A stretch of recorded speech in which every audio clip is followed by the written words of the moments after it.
এই যে একটা হাফ লিটারের পানির বোতল, এই পানির বোতলটা আপনি যদি একটা দোকান থেকে কিনতে যান তাহলে আপনার কাছ থেকে হয়তো 20 টাকা নেবে। আগে 10 ছিল, এর মাঝখানে 15 হয়েছে, এখন সম্ভবত 20 হয়ে গেছে হাফ লিটারের বোতলগুলা। কিন্তু এই বোতলটাই আপনি যদি কোনো রেস্টুরেন্টে ঢুকেন তাহলে হয়তো 30, আর যদি আরেকটু বড় কোনো রেস্টুরেন্টে ঢুকেন তাহলে হয়তো 40, আর যদি এয়ারপোর্টে বা অন্য কোনো জায়গা থেকে কেনেন তাহলে হয়তো 100 টাকার নিচে এটা কিনতেই পারবেন না। একই বোতল, একই ব্যাপার, একই স্যাপার, একই পানি, তাই না? আর 5 স্টার হোটেলে যদি এখানে তার হোটেলের নামটা লেখা থাকে তাহলে এটার দাম কত হবে এটা যারা 5 স্টারে গেছে তারাই জানে। এটার কারণ কি জানেন? ভেতরের পানিও এক, উপরের বোতলও এক, জাস্ট একটু মোড়ক চেঞ্জ হবে অথবা মোড়ক চেঞ্জ হবেও না, কিন্তু দাম অনেক চেঞ্জ হয়ে যাবে। এটার পিছনে কারণ একটাই, যে এই বোতলটা কোন জায়গায় আছে এবং কোন জায়গায় বিক্রি হইতেছে। ঠিক এরকম আপনি মানুষটা কোন জায়গায় আছেন এবং কোনভাবে ওইখানে বিকৃত হচ্ছেন বা ব্যবহৃত হচ্ছেন, ওটার উপরে ডিপেন্ড করবে যে আপনার ভ্যালু কতটুকু। কোনো মানুষ কখনো আপনাকে এসে ভ্যালু দিয়ে যাবে না, কোনো মানুষ আপনাকে ওই দামটা দিবে না যেই দামটা আপনি চান, যদি না ওই দামটা আপনি রেডি করে নিয়ে না নিতে পারেন। বাইক সেক্টর নিয়ে একটা কথা বলি, যেহেতু আমরা বাইক সেক্টর নিয়ে কাজ করি। বাইক সেক্টরে একটা জিনিস খেয়াল করবেন যে কোনো ব্র্যান্ড তার বাইকের দাম কম কম কম বলেও এক সময় ওই দামটা আবার বাড়ায় ফেলতেছে, তাই না? কোনো ব্র্যান্ড তার বাইকের দাম বেশ ভালো দামেই বিক্রি করতেছে, আর কেউ কিছু বলতেছেও না, কারণ ব্র্যান্ড তার ওই জায়গাটা বানায় নিচ্ছে। ঠিক ওরকম আপনাকেও আপনার জায়গাটা বানায় নিতে হবে, আপনাকে একটা ব্র্যান্ড হিসেবে উপস্থাপন করে ওইটা স্বীকৃত করে ফেলতে হবে, তাহলেই মানুষ আপনাকে দাম দিবে। স্বপ্নের মধ্যে ভাববেন দাম দিবে দাম দিবে, ভাই দাম দিবে না। কোনো জায়গায় যদি এরকম বোতলের মতো অ্যাভেলেবেল হয়ে যান তাহলে 20 টাকাতেই আপনাকে পাওয়া যাবে। আর যদি কোনো জায়গায় আপনি একটু চেঞ্জ করে ফেলেন না ব্যাপারটা এবং অ্যাভেলেবেল না, কেউ চাইলেই আপনাকে পাবে এবং আপনি তখন দাম হাঁকাবেন, ওরকম হন। যেমন 5 স্টারে কেউ কিন্তু দাম করে না যে হাফ লিটারে পানি দেন। কেউ কি বলে যে আপনাদের এখানে হাফ লিটারের পানির দাম কত? কেউ জিজ্ঞেস করে না। অ্যান্ড যেই দাম আসে বিল আসে দিয়ে বের হয়ে যায়। 5 স্টার হোটেলে গিয়ে কিন্তু কেউ দামাদামি করে না, তাই না? যত ছোট জায়গায় যাবেন তত দামাদামি বেশি হবে। এই কারণে আপনাকে ঠিক করতে হবে কোন পরিবেশে আপনি থাকবেন, কোন জায়গায় আপনি চলবেন এবং কোথায় আপনাকে অ্যাভেলেবল পাওয়া যাবে। বাকি কথা বাইকে। ভাই পিওরিটার এই যে এটা কিনছিলাম, মোটামুটি 7-8 মাস মনে হয় ভালোই চললো, কিন্তু এটার একটা প্রবলেম আমি শুনছিলাম, যেটা যখন রিপ্লেস লাল হয়ে যায় তখন এটা পানি ওভারফ্লো হয়ে পড়ে যায়। আর আমার এইগুলা সব ভিজে গেছে, পুরো ঘর বাড়ির সব ভেজা এটার পানি ভিজেতে, মানে পানি পড়াতে। আর ওই যে ওইখানে দেখেন বাকিটুকু খুলে রাখছি। মানে এটা কেমন রে ভাই, এটা অফ হয়ে যা। আমি 5 লিটার পানি উপরে দিছি, পুরো ফাঁকা ছিল একদম। 5 লিটার পানি পুরো ঘরে পড়ে, যে আমি মাত্র ঘর মুছছি, বাট তারপরেও ওইখানে পানি ওইখানে পানি। আমার শার্ট ছিল এখানে, শার্টটা নষ্ট হয়েছে। মানে কি অবস্থা! যদি কেউ মানে আছে না যে ঘরে এমন জায়গায় রাখে যে জিনিসপত্র আছে, কার্পেট আছে, সে তো মানে ধরা খেয়ে যাবে ভাই। এই মানে এটা ঠিক করা উচিত, এটা এটা মোটেও উচিত হয় না। এটা যেভাবে ওরা বানাইছে এটা টোটালি উচিত হয় নাই। মানে ওভারফ্লো হওয়াটা মানে খুবই বাজে হয়েছে এটা ভাই। পিউরিট কেনার আগে সাবধান, শেষ হওয়ার সময় কিন্তু পানি উপচায়া পড়বে ভাই, খেয়াল না রাখলে। মানে আমি তো খেয়াল করছিলাম, তা নাহলে আরও বিধিকিচ্ছা কাণ্ড হইতো। আমি যদি খেয়াল না রাখতাম তাহলে তো এই পুরা 5 লিটার পানি পরে টরে আমার মানে অনেক ইম্পর্টেন্ট জিনিসও নষ্ট হইতে পারতো, তাই না? এটা ঠিক না। ও, যেই পাশেরটা টাচ করা হবে ওই পাশেরটা চলে উঠবে। ভাই একটা জিনিস মজার, যে ক্যামেরাটা অনেক ছোট, অনেক ছোট। এই জিনিসটা আমার কাছে খুব ভালো লাগে। আরে খোল না, বেরোবো তো আমি। ক্যামেরাটা মানে যদি কভার ছাড়া লাগান তাহলে অনেক ছোট, অনেকটা হচ্ছে আমার MT-15 বাইকের মতো। এই বাইকটাও যেমন অনেক ছোট, অ্যান্ড কালকে এই বাইকটাকে খুলছি, বাকিগুলোকে ঢেকে রাখছি। আর এই বাইকটা তো আমার চালানোই হয় না, এটারে আসলে কি করব বুঝতেছি না। লং ট্রিপেও যাই না, 25টাকেও বের করি না, কি একটা অবস্থা চলতেছে আমার। যাই হোক, আমাদের MT-15-এ মোটামুটি তেল নাই, 1 কাটা তেল আছে। আর আমার এই গরিব হালতে থাকতে খুব বাজে লাগে, এই কারণে এই বাইকটা নিয়ে বের হইতেছি। আজকে ফেরার সময় চেষ্টা করব বাইকটার মধ্যে ফুয়েল লোড করে দেন তারপরে বের হয়ে যাওয়ার। চলেন আমরা ভুম ভুম ভুম। অ্যাভেলেবেল হওয়ার যে ব্যাপারটা, ওইটা বলার আগে বলি, আমার গলার শুনলে মনে হইতে পারে যে আমি কান্নাকাটি করতেছি, কিন্তু না, আমি কান্নাকাটি করতেছি না। মূলত হচ্ছে কালকে এসির ভেন্টের সামনে, মানে এসির ফ্যানের সামনে আমি কাজ করতেছিলাম, আর গলায় এসির বাতাস লাগছে সরাসরি। আর ওই জিনিসটা আমার জন্য কাল হয়ে দাঁড়াইছে। কালকে যে বেসবলের ব্যাটটা যখন খুলতেছিলাম, ভাই গেলাম আমি, বেসবলের ব্যাট যখন খুলতেছিলাম তখন এসি একদম সোজা আমার গলার দিকে দেয়া ছিল, অ্যান্ড গলায় লেগে গেছে ঠান্ডা, অবস্থা আমার হয়ে গেছে খারাপ। অ্যাভেলেবেল হওয়া যাবে না ভাই, কোনো জায়গায় অ্যাভেলেবেল হওয়া যাবে না। আপনারা গ্রুপেও এরকম অনেক ছেলেবেলে দেখবেন একটা বয়স পর্যন্ত ঠিক আছে, মানে একজন আরেকজনের জন্য একদম জান দিয়ে দিয়ে ফেলে, নিজের কাজ বাদ দিয়ে দেখা যায় যে তাকে সময় দিতেছে।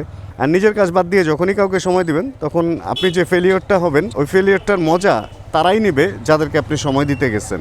এই কারণে নিজের কাজে নিজে যখন ব্যস্ত থাকবেন দেখবেন যে অন্যান্য জায়গায় ভ্যালু পাবেন। একটা জিনিস খেয়াল করেন, যে আত্মীয় স্বজনের সাথে আপনার অনেক দিন দেখা হয় না, হঠাৎ দেখা হলে সে একটা আপ্যায়ন না? মানে কোনো একটা আত্মীয় স্বজনের বাসায় আপনি বছরে যদি একদিন বেড়াইতে যান, যে আপ্যায়নটা আপনার সাথে হয় কোনোভাবেই কি রেগুলার যদি যেতেন তাহলে ওই আপ্যায়নটা আপনার সাথে হয়তো না ভাই। সিস্টেম এইটাই, লাইফে আসলে একটা রুল আছে সব কিছুর, ওই রুলটার মধ্যে এটা পড়ে। ইনফ্লুয়েন্সারদের জন্য একটা কথা বলি, অনেকেই দেখা যায় নতুন নতুন ইনফ্লুয়েন্সার হয়ে হালকা পপুলারিটি অর্জন করে চিন্তা করে যে এই ব্র্যান্ড যদি আমাকে একটা এই দিত, ওই ব্র্যান্ড যদি আমাকে একটা ওই দিত। ভাই আপনি যখন এটা চিন্তা করেই ফেলবেন, আশা করেই ফেলবেন যে এটা যদি আমাকে দিত, ব্র্যান্ড যখন এটা শুনবে তখন তো সে বুঝবে যে ওই জিনিসটা আপনার দরকার, তখন কি আপনাকে টাকা দিবে? তখন ওই প্রোডাক্ট দিয়ে আপনাকে কিনে ফেলবে, তাই না? এই কারণে ভাই নিজেকে এমন জায়গায় নিয়ে যাবেন। 3 ইডিয়টসে আমির খান একটা কথা বলছিল না, যে সাকসেসকে পিছে মত ভাগো, নিজেকে এমন কাবিল বানাও, মানে কাবিলাত এমন অর্জন করো যে সাকসেস তোমার পেছনে ভাগবে। তো তুমি যখন রাইট ওয়েতে চলবা তখন তোমার প্রয়োজন মানুষকে বলতে হবে না, তখন দেখবা যে মানে তুমি সিলেক্ট করবা যে 10টা থেকে তুমি কোনটা নিবা, এরকম হবে। আর যখন তুমি চিন্তা করবা যে না আমার এই লাগবে, ভাই তখন মানুষ তোমাকে এরকমও বলতে পারে যে হ্যাঁ প্রোডাক্ট তো আপনাকে দিব, আপনি 50% দাম দিয়েন। মানে ইনফ্লুয়েন্সারদের এই জিনিসটা খুব বেশি হওয়ার পসিবিলিটি থাকে। এ কারণে সবাইকেই বলবো ভাই স্পন্সরশিপের পিছনে যান না, একটু পরে যান না, এমনি স্পন্সরই আপনার কাছে আসবে।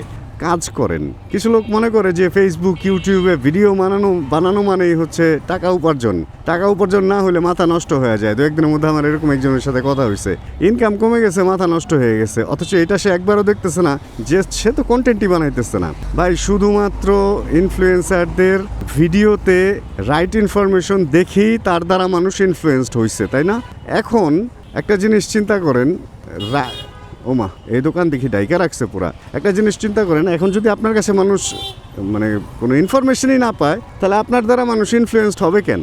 হবে না ভাই। তাহলে এক কাজ করি, বাইকটা এখানে রাখি, আর আমার একটু শুভের সাথে কাজ আছে, শুভের সাথে কাজটা একটু সারি। এই রোজার দিনে এক্সারসাইজ করাটা যে ভাই কি কষ্টের। এখানে আসছিলাম, এখান থেকে জিমে গেছি, প্রায় 2 ঘন্টার মতো রেস্ট নিয়ে এক্সারসাইজ করছি, এক্সারসাইজ করে আবার এখানে আসছি। তো ধূসর টাইপের গরম ছিল। একটু বাইরে যদি দেখেন আকাশে কিন্তু রোদ নাই, আকাশ একটু গোল্ডেন বাট মেঘলা একটা ভাব, মনে হইতেছে এই বুঝি বৃষ্টি আসে।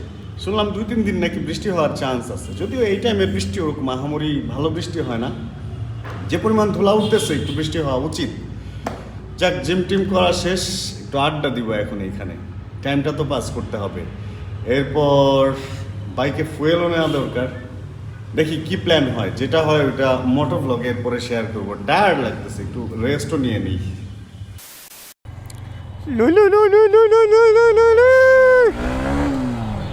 ভাই রে ভাই, আজকে কি ক্ষুধাটা বেশি লাগছে কিনা। আজকে আমার এক্সারসাইজ ছিল কিসের জানেন? ডেল্ট, শোল্ডার, ট্রাইসেপ, বাইসেপ, ফোরআর্ম, মানে ফুল হচ্ছে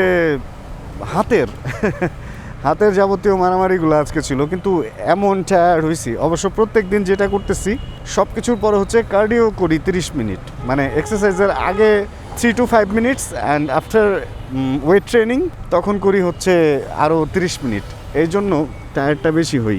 অ্যান্ড সময় হচ্ছে 4:50, আরও 1 ঘন্টা মিনিমাম।